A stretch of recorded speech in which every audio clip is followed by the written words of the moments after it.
This is One on One.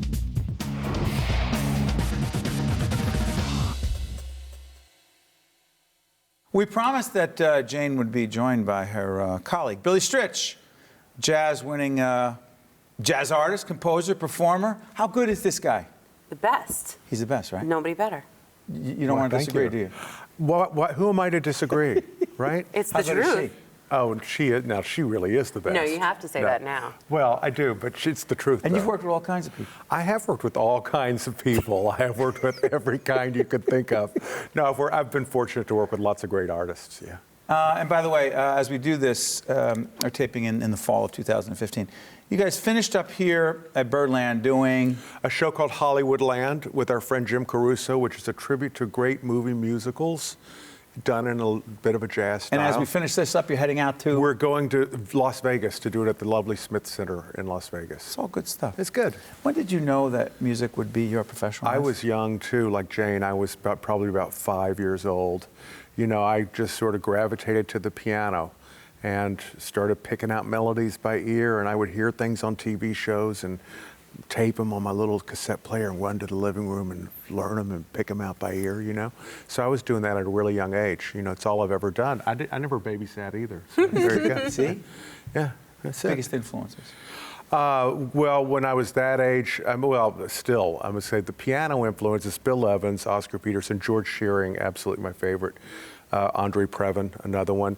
Singers, Ella Fitzgerald, Mark Murphy, Frank Sinatra, of course. And then, of course, I grew up around Billy Joel and Barry Manilow and those guys. Oh, so you went really? So I love More those the pop guys thing? because, you know, it was when I was in junior high and high school, they were the big stars, and I just thought, wow, they're doing what I would love to be able to do, you know, that kind of thing, singing and playing and entertaining. I got to do this only because we're doing the Sinatra special. We're doing a half hour on Sinatra. I'm obsessed. The 100th anniversary, 100th birthday. Give me something on Sinatra.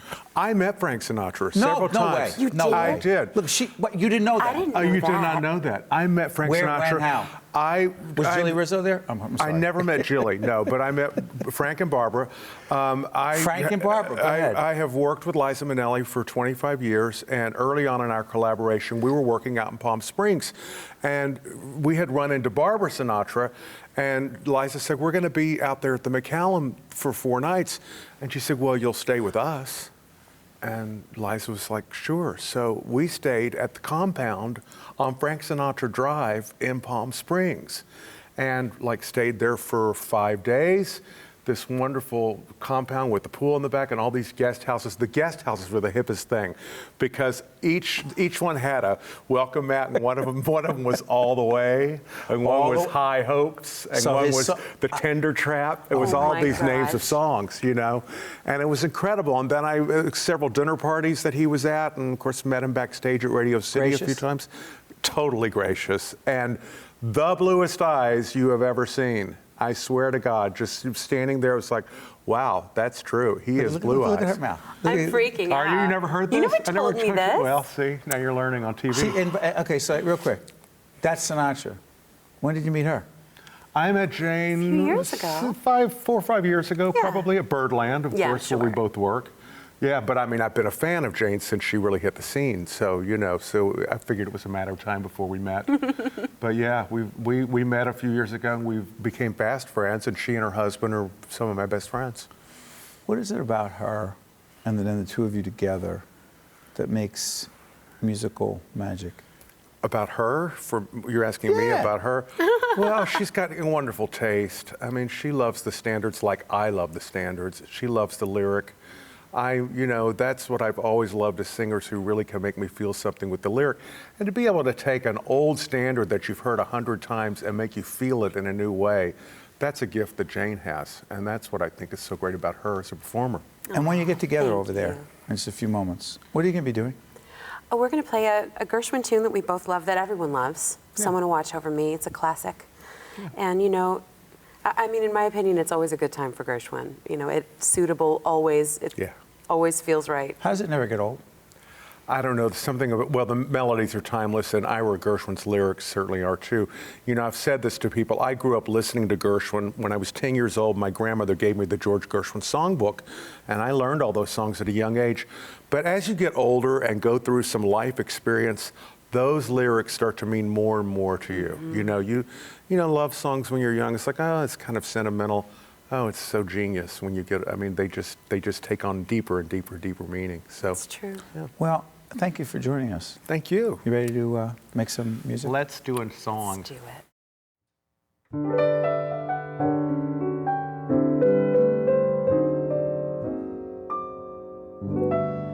There's a saying old, says that love is blind.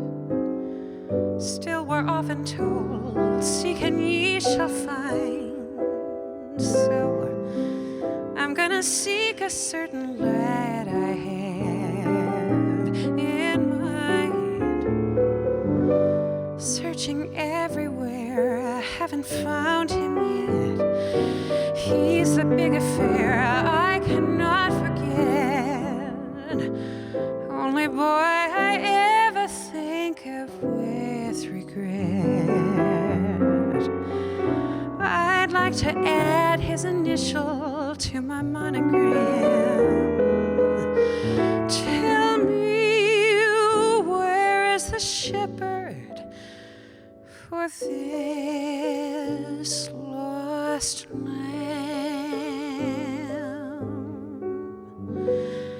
There's a somebody I'm longing to see. I hope that he turns out to be someone who'll watch over me.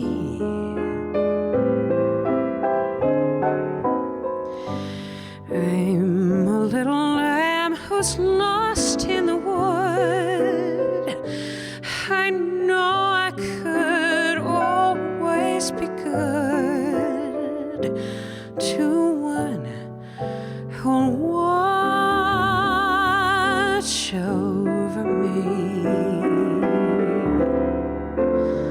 Although he may not be the man some girls think of as handsome, to my heart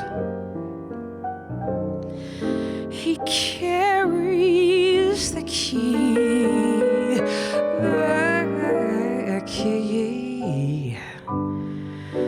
Won't you tell him please to put on some speed? Follow my lead, oh how I need someone to watch over me.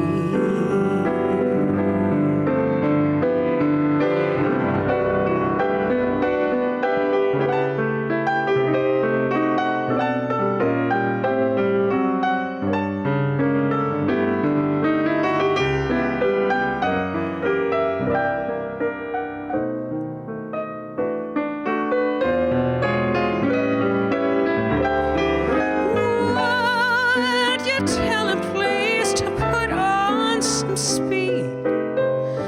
Follow my lead, oh how I need someone to watch over me. Someone to watch over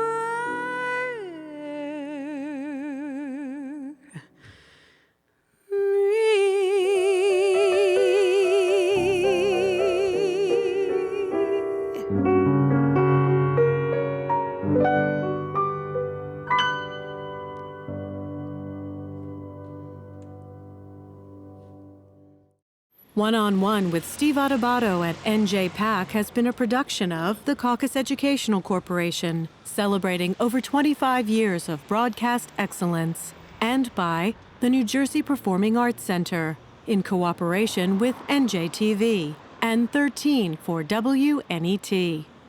Funding for this edition of One-on-One with Steve Adubato at NJPAC has been provided by TD Bank, Cohn Resnick, the law firm of Gibbons PC, Barnabas Health, the Fidelco Group, Verizon Communications, and by NJ Best. Promotional support provided by NJ.com, Small News, Big News, True Jersey, and by NJ Biz, All Business, All New Jersey. Transportation provided by Airbrook Limousine, serving the metropolitan New York, New Jersey area.